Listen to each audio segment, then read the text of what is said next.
Hi అండి, మీరందరూ ఎలా ఉన్నారు? నేను చాలా బాగున్నానండి. ఈరోజు మనం చైనా గ్రాస్తో అంటే అగ్గర్ అంటారండి, దీంతో మనము కేక్ చేసుకున్నాము. ఇలా ఉంటుందండి దీన్ని 10 మినిట్స్ వాటర్లో నానబెట్టుకుంటున్నాను. ఇలాగా నేను వాటర్ పోసేసుకొని ఒక 10 మినిట్స్ నానబెట్టుకుంటున్నాను. అప్పుడు నానబెట్టుకుంటే ఇది కొంచెం మెత్తగా అవుతుంది. 4 అవర్స్ నానబెట్టుకున్న సగ్గుబియ్యాన్ని ఇలా నేను వాటర్లో బాయిల్ చేసి పక్కన పెట్టుకుంటున్నాను. ఇంట్లో ఉన్న ఫ్రూట్స్ అన్నీ తీసుకున్నానండి. జెల్లీస్ తీసుకున్నాను, మ్యాంగో చిన్నగా కట్ చేసి తీసుకున్నాను, పొమోగ్రానైట్ తీసుకున్నాను, కస్టర్డ్ పౌడర్ తీసుకుంటున్నానండి.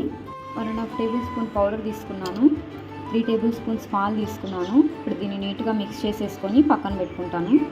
1/2 లీటర్ పాలు తీసుకున్నానండి, బాగా బాయిల్ చేసేసుకుంటున్నాను. బాగా కాగిన పాలల్లో షుగరు 3 to 4 స్పూన్స్ వేస్తున్నాను. పాలు ఇలా బాగా బాయిల్ అయిపోయాక షుగర్ వేసేసుకున్నాక నేను ఇందాక నానబెట్టి బాయిల్ చేసి పెట్టుకున్న సగ్గుబియ్యం వేసేసుకుంటున్నాను.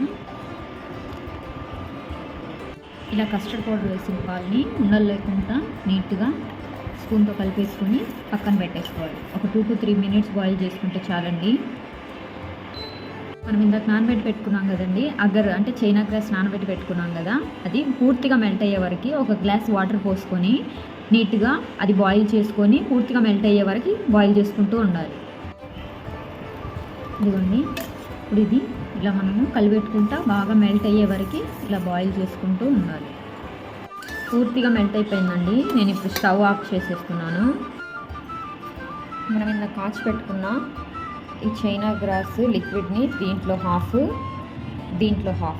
వేసేస్తున్నాను. ఇదిగోండి, నేను ఫ్రూట్స్ అన్నీ వేసి మిక్స్ చేసేసుకున్నాను. నేను పుడింగ్కి కావాల్సిన ఒక పాత్ర తీసుకున్నాను, అంటే కేక్ చేసుకునేదానికి ఒక పాత్ర తీసుకొని మనం ఏదైతే కలిపి పెట్టుకున్న కస్టర్డ్ పౌడర్ది మిల్క్ ఉన్నాయో అది ఫస్ట్ దీంట్లో వేసేస్తున్నాను.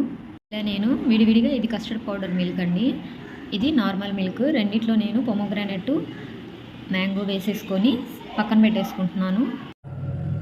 3 అవర్స్ నేను పక్కన పెట్టేసుకున్నానండి. ఇదిగోండి, చక్కగా రెడీ అయిపోయిందో. ఇప్పుడు దీన్ని కట్ చేస్తున్నాను.